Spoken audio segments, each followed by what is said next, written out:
2017 жылдың 31 қазан айынан бастап Қазақстан халқы тілдерінің күні мерекесі аталып өтілуде. 2018 жылдан бастап тілдер мерекесі қазақ тілі білім мен әдебиеттану ғылымдарының негізін салушы, ағартушы Ахмет Байтұрсынұлының туған күніне орай 5 қыркүйекте мерекеленіп келеді. Бұл мереке Қазақстанда тұратын барлық этнос өкілдеріне ана тіліне құрмет көрсететін ортақ мейрам.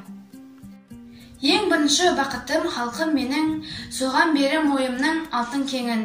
Ол бар болса мен бармын, құр болмаймын, қымбаттырақ алтыннан нарқым менің. Ал екінші бақытым тілім менің, тас жүректі тілім деп тілім дедім. Кейде дүниеден түңілсем де, қасиетті тілімнен түңілмедім. Бақытым бар үшінші отан деген, Құдай деген кім десе отан дерем. Оты сөнген жалғанда жан барсың ба, ойланбай-ақ келдағы отан менен.